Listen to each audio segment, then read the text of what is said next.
c'est l'instant télé-shopping. Là, on le voit bien, mais à la caméra, c'est qu'il y a un boudin qui a explosé sur l'autoroute.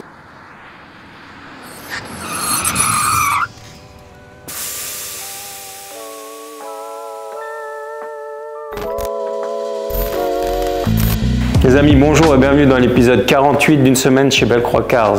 Cette semaine, pas mal de choses intéressantes. Il y a la S2000 qui est arrivée ici à la Mecca. On a toujours la S6 RS6. Donc la S2000, une fois que la S6 RS6 sera terminée en finition, ils attaqueront la S2000 pour faire les finitions également. Comme vous l'avez vu dans l'épisode précédent, donc il y a eu une peinture complète, modification des ailes arrière. Donc changement de couleur, c'est une teinte qu'on a créée pour le client. Donc là, elle est... Alors la caméra, ça fait très rouge sang. Hein.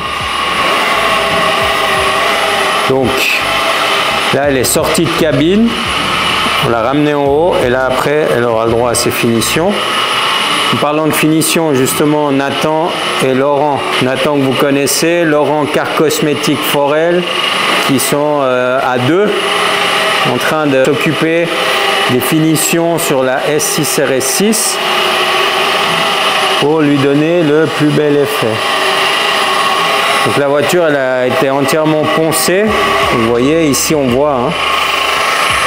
Ici elle est mate et là il est en train de lui redonner le brillant.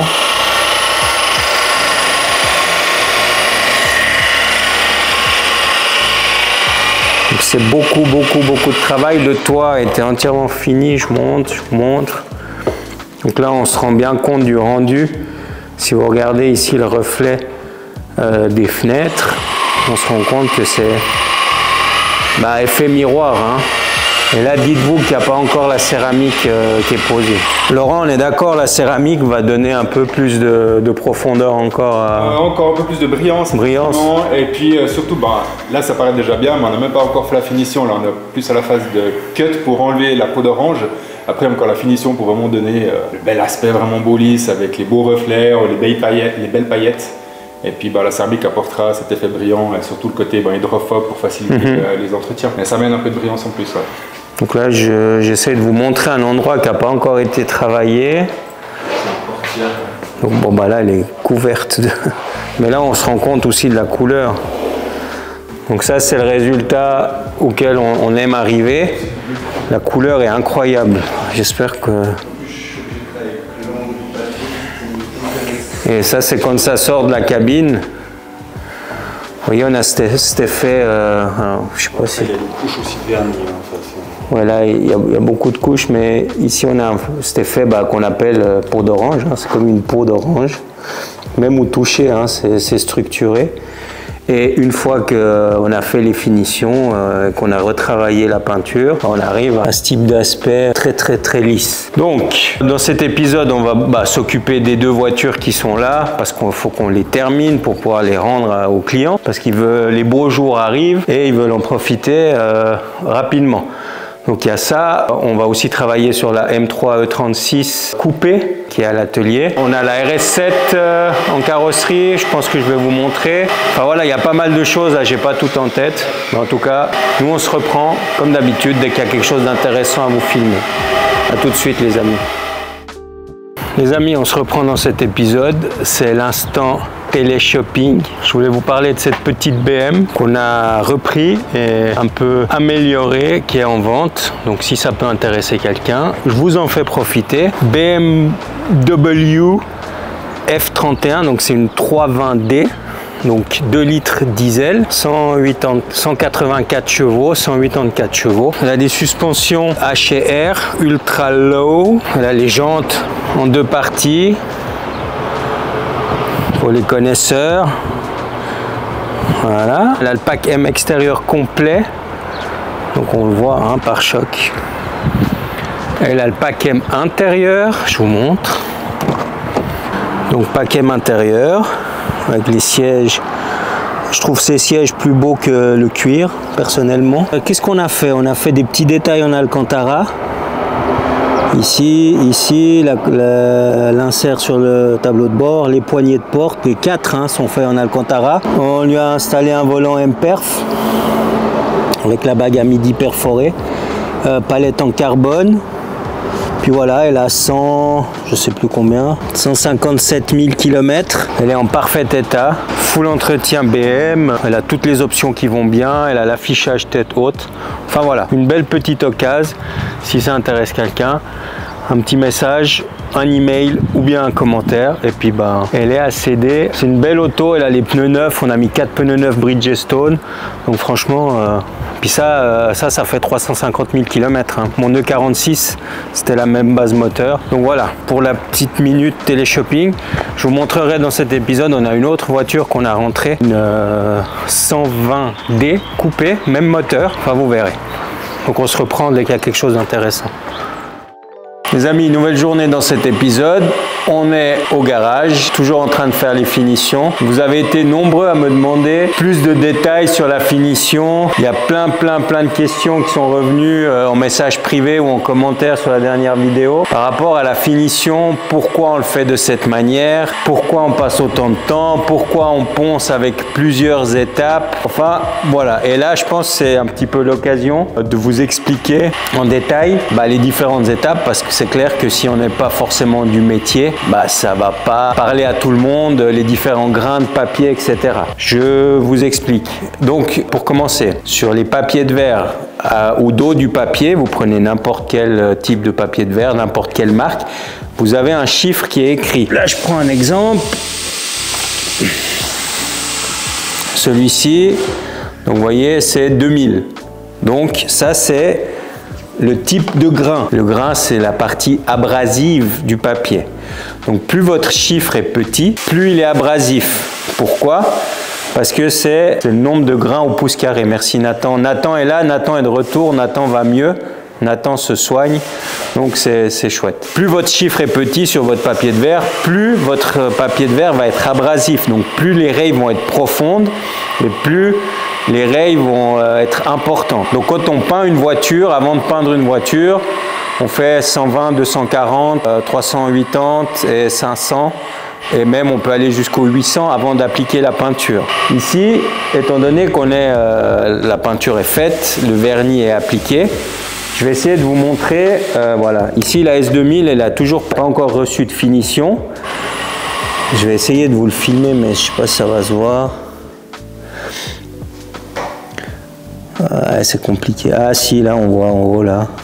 Là, ici, vous voyez, là en haut, il y a une structure qui ressemble à une peau d'orange. Je vous l'avais déjà montré. Et là, sur un élément qui est entièrement terminé, là, on voit le reflet de la caméra, on voit la VV qui est là. Donc, il n'y a absolument plus aucune structure. Pour arriver à ça, il faut venir casser ce qu'on appelle la structure. Donc, qu'est-ce qu'on fait pour casser la structure? On commence avec un papier épais. Donc, c'est un papier, pour ça, on commence au 1000. Donc, on prend un papier 1000. On a la cale. Donc, derrière, on a une petite cale en mousse qui est comme ça. Et après, on vient prendre le papier de verre. On commence avec du 1000 et on fait toute la voiture à la main et à l'eau. Donc, on a un vaporisateur, on applique de l'eau sur la carrosserie et on vient faire des mouvements circulaires sur toute la carrosserie avec du 1000. Pour atténuer les rayes du 1000, donc on aura la première passe, c'est du 1000. Qu'est-ce qu'on fait? On prend un papier, comme je vous l'ai montré tout à l'heure, grain 2000, donc qui sera un petit peu plus fin. Et on reprend, même opération, la cale, de l'eau, et on vient passer son papier 2000 sur toute la carrosserie. Et ainsi de suite avec tous les grains, du plus grossier, donc 1000, au plus fin, 8000. On peut s'arrêter au 6000. Hein. Oui, bien sûr, ouais. On peut s'arrêter au 2000. On peut, alors après, plus on va loin dans les passes avec le papier fin, plus le rendu sera beau, brillant, enfin la structure sera moins épaisse, enfin moins grossière. Parce que dites-vous que vous passez au 1000, après vous prenez le 2000, le 2000 il vient diminuer les rayes du 1000, après vous prenez le 3000, le 3000 il vient diminuer les rayes du 2000 et ainsi de suite jusqu'au 8000. Quand vous passez votre grain 8000, dites-vous que le grain 8000, le papier de verre 8000, c'est quasiment comme du papier d'imprimante au toucher. Il est presque pas abrasif. Vous le poncez et puis il y a le brillant qui ressort. Et après, il y a toutes les étapes de lustrage de polissage et de lustrage pour arriver, pour redonner le brillant. Là, je ne sais pas si vous vous souvenez, un petit peu plus tôt dans l'épisode, la porte était mate. Et là, on voit qu'elle a repris du brillant et on a réussi à enlever la structure qui est moche quand on sort une voiture de carrosserie, ce qui n'est pas esthétique. C'est cet aspect peau d'orange. Là, on le voit bien, mais à la caméra, c'est... Je ne sais pas si vous arrivez à le percevoir, mais ça fait vraiment comme une orange, hein, comme une peau d'orange, c'est pour ça que ça s'appelle comme ça. Et une fois qu'on a fait la finition, on se retrouve avec quelque chose comme ça, où on n'a plus du tout d'effet peau d'orange. Et c'est vraiment ça, c'est vraiment un effet miroir. Donc voilà, c'est à ce résultat qu'on veut arriver. Donc là, si je zoome, on voit encore, il y a des griffes, des rayes de ponçage et tout ça. Donc ça, avec les passes successives de polissage et de lustrage, on n'aura plus aucune raye et le véhicule, ça sera un miroir. Donc voilà vraiment l'explication, parce que j'ai eu beaucoup de demandes. Pourquoi vous utilisez autant de papiers de verre différents? Pourquoi ci, pourquoi ça? J'espère avoir répondu à toutes les questions et toutes les interrogations que vous vous posez. S'il y a d'autres questions, n'hésitez pas à les mettre dans l'espace commentaire, c'est là pour ça. Ce qu'il faut savoir, c'est que c'est énormément de travail. Là, c'est 2 semaines de travail. Donc là, ils étaient à 2. C'est 2 semaines, 10 jours pleins de travail à 2 pour faire une voiture complète, pour avoir un résultat parfait. Un ponçage comme ça, complet à la main, pour vous donner une idée, c'est ce que Rolls-Royce font en usine. Il y a très peu de marques qui le font encore en usine. De mémoire, c'est Rolls-Royce, même Ferrari ne le fait plus. La Bugatti, bien évidemment. Enfin, vraiment, on est dans des voitures qui sont dans des prix stratosphériques où eux, ils font exactement ce type de travail à l'usine.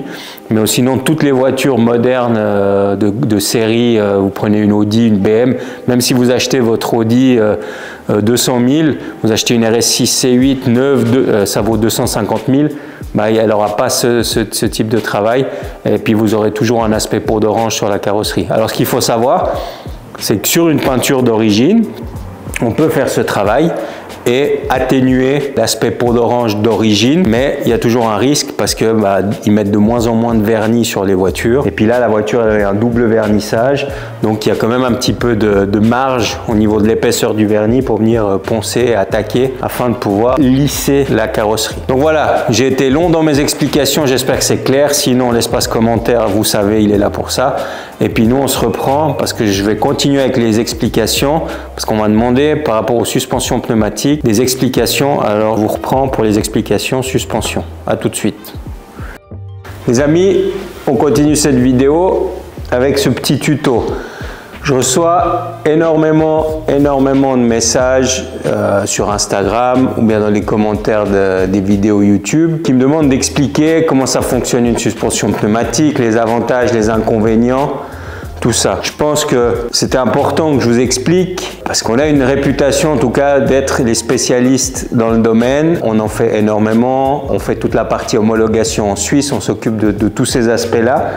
Puis c'était important pour moi de vous expliquer parce que si je dois répondre à chaque message que je reçois où vous me demandez d'expliquer comment ça fonctionne, les avantages, qu'est-ce qui est mieux que l'autre, les marques que j'utilise, etc.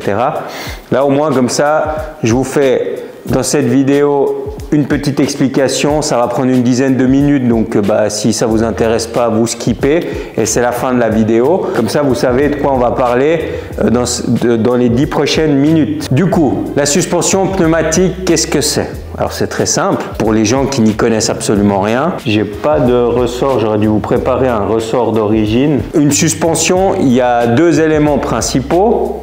Donc une suspension, c'est un amortisseur, ça se présente comme ça, et ça vient supporter le poids du véhicule et puis amortir les mouvements de caisse. Ça, c'est son rôle principal. Après, il y a 2 types de suspension. Soit une suspension à ressort, donc c'est quelque chose qui est traditionnel, c'est un ressort traditionnel. Quand vous remplacez, quand vous rabaissez votre véhicule, vous mettez un ressort un petit peu plus court que celui d'origine pour abaisser le véhicule. Il y en a qui vont me mettre en commentaire, oui mais Claudio, il existe les suspensions à lame, etc. Il existe plein de types de suspensions, mais là on va parler de ce qui se fait le plus, donc suspension à ressort et la suspension pneumatique, parce que c'est ce qui nous concerne dans ce petit tuto. Donc simplement, ce que nous on fait quand on installe une suspension pneumatique, c'est qu'on vient remplacer le ressort par un boudin pneumatique. Donc, alors ça se présente comme ça, hein, si ça fait le zoom, oui. Donc c'est simplement, on va vulgariser ça, c'est un ballon qui vient en lieu et place de votre ressort et que vous venez gonfler ou dégonfler à votre guise. Plus vous venez gonfler votre ballon, plus la hauteur du véhicule va augmenter. Plus vous venez dégonfler votre ballon, plus la hauteur du véhicule va descendre. Voilà le principe de base de comment ça fonctionne. Et ici, on retrouve un amortisseur avec le ballon, chaussette, sleeve bag en anglais. Avec le boudin, vous allez avoir plus de rebond. Donc ça, c'est un inconvénient. Avec le sleeve bag, on a plus cet effet de rebond parce que là, vous avez deux boudins qui viennent s'entretaper et puis qui viennent créer un effet de rebond. L'autre avantage, c'est qu'avec un sleeve bag, vous voyez, il prend beaucoup moins de place en termes de diamètre. Donc, on arrive à monter ça sur des véhicules qui ont très peu de place au niveau de la suspension. Donc ça, c'est pour la partie amortisseur. Bien évidemment, s'il y a encore des questions qui restent en suspens, parce qu'il y a probablement des choses auxquelles je ne vais pas répondre, vous me les mettez en commentaire. Donc ça, c'est pour la partie amortisseur. Donc à l'avant, sur 90% des véhicules sur le marché, on a ce qu'on appelle une jambe de force type McPherson. Donc on a l'amortisseur et le ressort en un élément. Et là, on remplace le ressort par le boudin. Et à l'arrière, on a toujours sur la plupart des véhicules sur le marché, on a un amortisseur séparé du ressort arrière et ça fait un montage comme ça. L'amortisseur, on met des amortisseurs sport et on remplace le ressort par un boudin. Au niveau des marques, parce qu'on me demande énormément avec quelle marque on travaille, qu'est-ce qui est de mieux, qu'est-ce qu'il y a de mieux sur le marché, etc.